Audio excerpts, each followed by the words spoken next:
Good morning दोस्तों। UPSC prime time में आपका स्वागत है। मेरा नाम है प्रदीप कुमार और आप देखना शुरू कर चुके हैं यूपीएससी प्राइम टाइम। आज का जो हमारा टॉपिक है वो ये है देश के हितों पर चोट करती विदेशी सहायता। आपको पता है कि डोनाल्ड ट्रंप जब से अमेरिकी राष्ट्रपति चुनकर आए हुए हैं उसके बाद से लगातार तरह तरह के कार्य कर रहे हैं। उसी में से एक कार्य था उनका आर्थिक सुधार।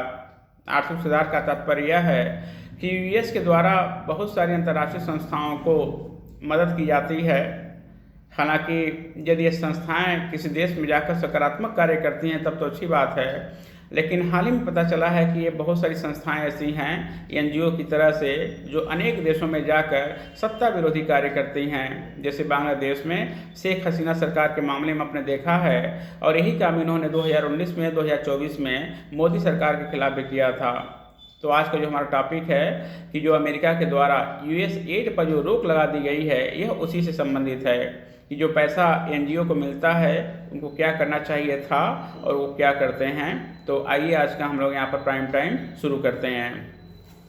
अमेरिकी राष्ट्रपति डोनाल्ड ट्रंप ने जब से अंतर्राष्ट्रीय विकास के लिए संयुक्त राज्य अमेरिकी एजेंसी अर्थात यूएस एड का अमेरिकी विदेश विभाग में विलय करने का निर्णय लिया है, तब से इस एजेंसी के कार्यकलापों को लेकर चौंकाने वाले रहस्योद्घाटन हो रहे हैं। स्वास्थ्य और शिक्षा जैसे कुछ अच्छे प्रयासों पर धन खर्च करने वाली यह संस्था अमेरिका के सत्ता परिवर्तन अभियान का जरिया भी बनी हुई है।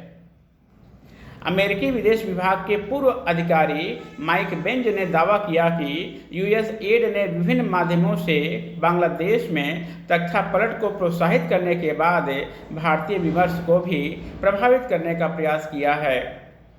बेंज के अनुसार अमेरिका ने बांग्लादेश की शेख हसीना सरकार को कमजोर करने के लिए सांस्कृतिक तनाव का इस्तेमाल कर उनकी सरकार के खिलाफ भावनाओं को भड़काया।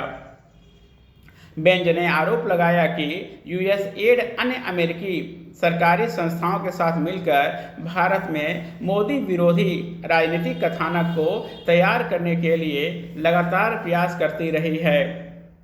इस कथानक का उपयोग 2019 के आम चुनाव में मोदी विरोधी हवा बनाने के लिए तो किया ही गया, साथ ही ऑनलाइन विमर्श में हेरा फेरी करने, विपक्षी आंदोलनों को वित्त पोषित करने और कुछ दृष्टिकोणों को सेंसर करने के लिए भी किया गया। बेंज की माने तो यूएस एड और इसके सहयोगियों ने प्रधानमंत्री मोदी और भाजपा को गलत सूचनाएं यानी फेक न्यूज प्रचारित करने का आरोप बनाकर पेश किया, और ऐसा चित्रण करने के बाद फेसबुक, व्हाट्सएप, यूट्यूब और ट्विटर एक्स जैसे इंटरनेट मीडिया नेटवर्क पर मोदी समर्थक सामग्री को सेंसरशिप के दायरे में लाने का औचित्य गढ़ा।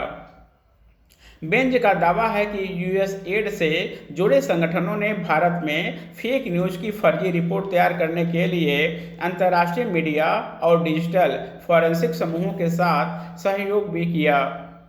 यह कोई आश्चर्य की बात नहीं है कि यूएस एड का उस फ्रीडम हाउस नामक संस्था से गठजोड़ है जो भारतीय लोकतंत्र को लगातार निचले पायदान पर रखती है और यह संदेश देने की कोशिश करती है कि भारत में लोकतंत्र कमजोर होता जा रहा है। इन सनसनीखेज दावों के बीच विकिलीक्स ने भी उजागर किया है कि यूएस एड ने स्वतंत्र पत्रकारिता के विकास का दावा करने वाली इंटरन्यूज नामक एक अन्य संस्था को लगभग 4100 करोड़ का अनुदान दिया।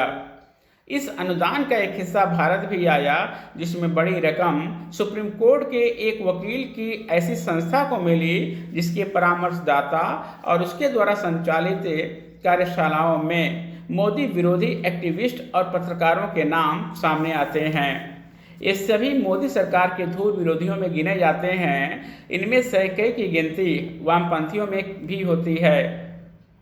यह भी कोई संयोग नहीं है कि अमेरिकी दूतावास ने 1.6 करोड़ के बजट की घोषणा से पब्लिक मीडिया ट्रेनरों की नियुक्ति के लिए जो मुहिम चलाई थी उसके नेतृत्व के लिए इन्हीं के बीच के एक यूट्यूबर पत्रकार को चुना था और उसे दूतावास निमंत्रित किया था। द पैम्फलेट नामक पोर्टल ने कुछ समय पहले यह उजागर किया था कि अंध विरोध से ग्रस्त घोर मोदी विरोधी और मैग्सेसे पुरस्कार विजेता एक भारतीय पत्रकार पर अमेरिका में बनाई गई डॉक्यूमेंट्री को फोर्ड फाउंडेशन से आर्थिक सहायता मिली थी। इससे पहले राजीव गांधी फाउंडेशन को जॉर्ज सोरोस से अनुदान मिलने की खबर आई थी, परंतु अब सैम पित्रोदा के एनजीओ JKI को भी USAID से पैसा मिलने की बात सामने आई है। यह ध्यान रहे कि राजीव गांधी के अमेरिकी कार्यक्रमों को आयोजित करने का कार्यभार सैम पित्रोदा के जिम्मे ही रहता है। इसकी अनदेखी नहीं की जा सकती है कि गांधी परिवार के राजीव गांधी फाउंडेशन को चीनी कम्युनिस्ट पार्टी से चंदा मिला था। इसके चलते फाउंडेशन का विदेशी चंदे संबंधी FCRA लाइसेंस को रद्द कर दिया गया था। भारतीय राजनीति और भारतीय मीडिया में विदेशी दखल का चलन कोई नई बात नहीं है। मित्रोखिन आर्काइव्स में वर्णित सोवियत रूसी हस्तक्षेप से लेकर चीनी फंडिंग प्राप्त एक न्यूज़ पोर्टल की ओर से देश में अराजकता फैलाने के प्रकरण समय समय पर उजागर होते रहे हैं।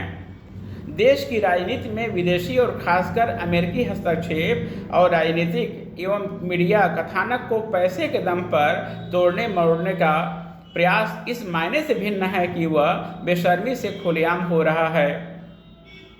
USAID के जरिए अमेरिकी प्रयास इस मायने में और भी खतरनाक थे कि वे राजनीति के अलावा लोकतंत्र के विभिन्न अंगों को प्रभावित और अधिग्रहित कर भारतीय संप्रभुता को खुली चुनौती दे रहे थे।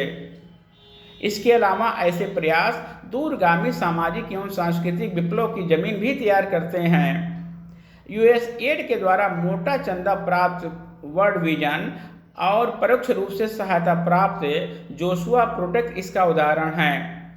ये संस्थाएं न सिर्फ मतांतरण करा रही हैं, बल्कि हिंदुओं के प्रति घृणा का माहौल भी तैयार करती हैं। चाहे राजनीति हो या पत्रकारिता, एक्टिविज्म हो या फिर सामाजिक कार्य, भारत में सभी प्रकार के लोगों को अपनी रुचि और अपने मंतव्य के अनुसार चलने की पूरी छूट है। परंतु एक संप्रभु राष्ट्र का स्वाभिमान इसकी अनुमति कभी नहीं दे सकता कि विदेशी ताकतों और विदेशी पैसे के बल पर देश की दशा दिशा प्रभावित हो। ये बहुत चिंताजनक बात है कि न सिर्फ पत्रकार और एक्टिविस्ट किस्म के लोग बल्कि कुछ राजनेता भी अमेरिकी हाथों में खेलने को तैयार हैं। ऐसी दुष्चेष्टा की जितनी निंदा कीजिए कम है। इसके प्रति देश को सावधान रहना होगा। इसके साथ ही सरकार को भी चाहिए कि विदेशी फंडिंग के जटिल से जटिल मार्गों को रोकने का प्रबंध करे। अमेरिका में बढ़ते राजनीतिक परिदृश्य और डोनाल्ड ट्रंप की साफ गोई वाली विदेश नीति इसमें तात्कालिक रूप से सहायक सिद्ध हो सकती है, लेकिन भारत को अपने हितों की रक्षा के लिए और अधिक सक्रिय होना चाहिए। इसलिए और भी क्योंकि आमतौर पर विदेशी सहायता देने वालों के अपने संकीर्ण स्वार्थ भी होते हैं। आज की यूपीएससी प्राइम टाइम में बस इतना ही, लेकिन ध्यान दीजिएगा ये जो टॉपिक आपका है मेंस और निबंध दोनों के लिए बहुत इंपॉर्टेंट है। यदि हम लोग मेंस के बारे में बात करते हैं तो हमारा जीएस का जो सेकंड पेपर आपका है उस सेकंड पेपर के सिलेबस में हमारा ये आपका आता है। और बड़ी बात यह है कि जो यूपीएससी का जो चारों पेपर आपका होता है, यह जो पॉइंट आपका है first second third paper third fourth कहीं पे पेपर में डाल देगा, ऐसा यूपीएससी का आपका नेचर है। क्योंकि यूपीएससी का जो चारों पेपर का जो सिलेबस है उसमें दुनिया का हर सब्जेक्ट उसमें एक तरह से शामिल है, प्रत्यक्ष या अप्रत्यक्ष रूप से, तो वहाँ के लिए इम्पॉर्टेंट है और साथ में आपका ऐसे के लिए बहुत इंपॉर्टेंट है। तो आज की यूपीएससी प्राइम टाइम में बस इतना ही। बहुत बहुत धन्यवाद।